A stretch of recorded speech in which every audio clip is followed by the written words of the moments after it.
But let's head on to the women.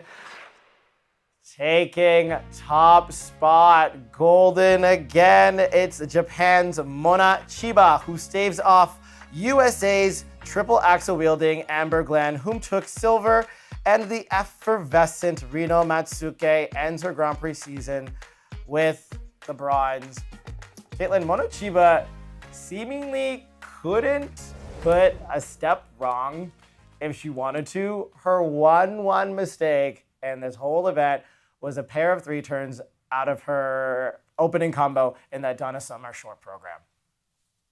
Yep, she's incredible and so consistent and so much fun to watch. I still love the contrast between her two programs. This Donna Summer short program, so sharp and spunky, and Caitlin Weaver, her choreographer for this short program, it says like that's what they wanted. They wanted to show off this amazing personality that she has, and I'm so glad she gets a chance to do that.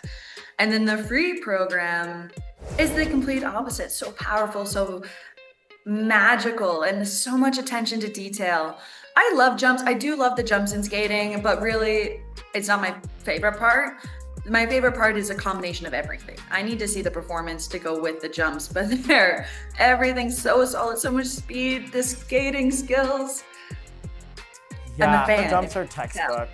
She reminds me of a sky. Do you remember what a sky rider is? They're like the little dolls you would pull on a string and they just like rotate in the air. They're like little fairies. Oh, yeah. Yeah. I didn't know that's what they were called. Yeah, she gives me that on her rotations.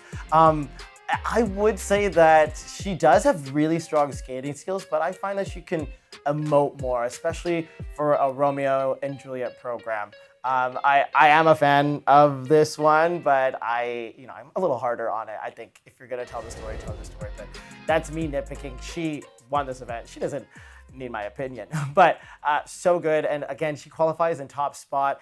She has a gold. She has another gold. Last year, she was silver all the way to the Grand Prix final. Do you think that she can do a golden run? Good. It's possible. It is also Japanese nationals with two Americans thrown in there.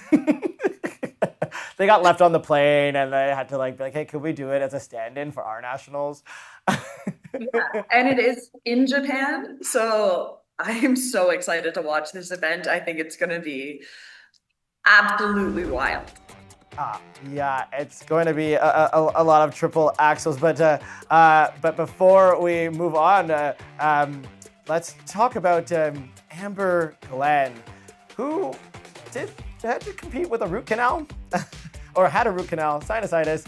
You could not tell from this Madonna short program, which I think is my favorite. The costuming, the way that she just owns, like she skates like she has something what these young girls don't have. Has experience and skates like, a woman.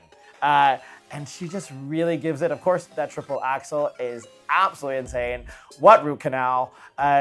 She struggles a little bit on cues. I find that she rushes when she gets excited, but that was a clean program. She was first after the short program, but in the free, a big mistake on her only triple Lutz, popping it into, I believe, a full single, but everything else was just money.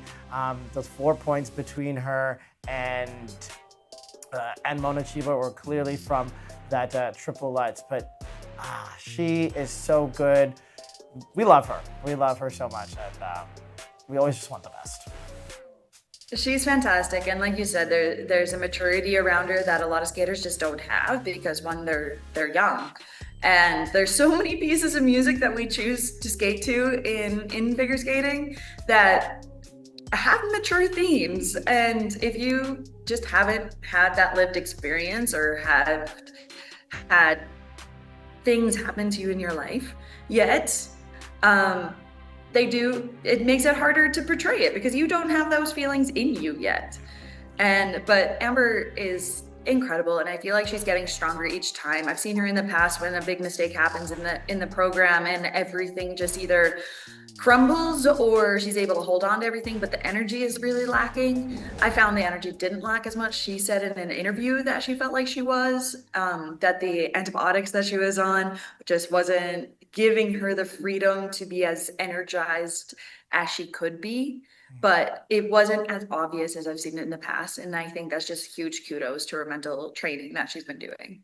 Absolutely. She was pumping up the crowd in that short dance or short program, so I didn't see it at all either. Let's quickly head on to Rino Matsuike. I honestly only have 2 words: outside edge. She's gated fantastically, but anytime this girl hits a forward outside edge, you're like, excuse me? How are you not falling down? And she'll just hold it forever. She is just angelic on the ice. Such a light touch when she skates. So incredible. So delicate but powerful at the same time.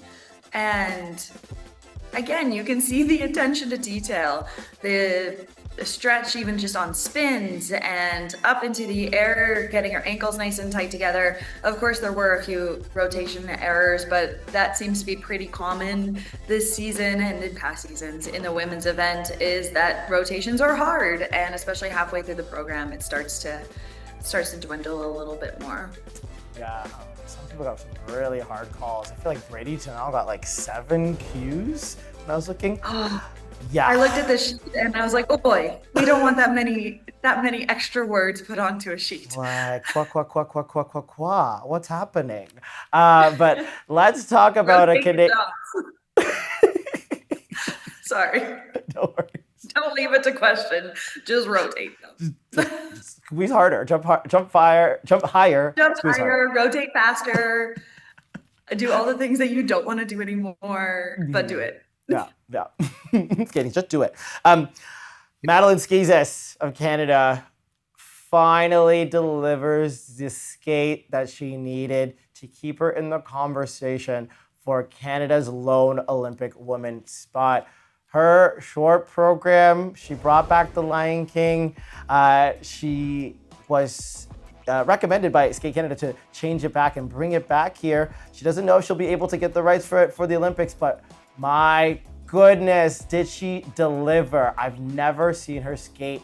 Well, not never. It's been a while since I've seen her skate with such energy and attack. I find this short program, she has a complete investment to it, and it makes her comfortable and excited and happy. I do remember an interview last year where she said she hadn't seen The Lion King yet, so I hope she's seen The Lion King now. But really incredible and so great to see her perform that. And then you can see she was 3rd after the short program. So I hope that gives her confidence going forward. The free program she still had to work through. There was still parts that didn't seem as comfortable, but after a few competitions of this program just not quite going her way, it's not going to be perfect the next time around because you have all those mental barriers, you have the comfort problems with it. I really think she should stop doing so many double toes in her program because one is always going to be valid. That comes with training and preparation. Yeah. And just having the awareness that sometimes if you've already doubled 3 toes, you're probably not, or 2 toes, you're probably not going to triple the 3rd one. And you know what? She finally put in that second triple lutz out of the double axels, so she got that in there. And you know, her big competition is Sarah Maud Dupuis, who just had a win at the Warsaw Cup this weekend. Her score was a 185 for Sarah Maud and 188 here for Maline Skizes, and that's with Sarah Maud's triple axel. So very excited, and of course we have Gabrielle Daleman, who will be at Nationals, but this is a really good redemptive skate for Maline Skizes. So happy to see her. Proud of you, girl.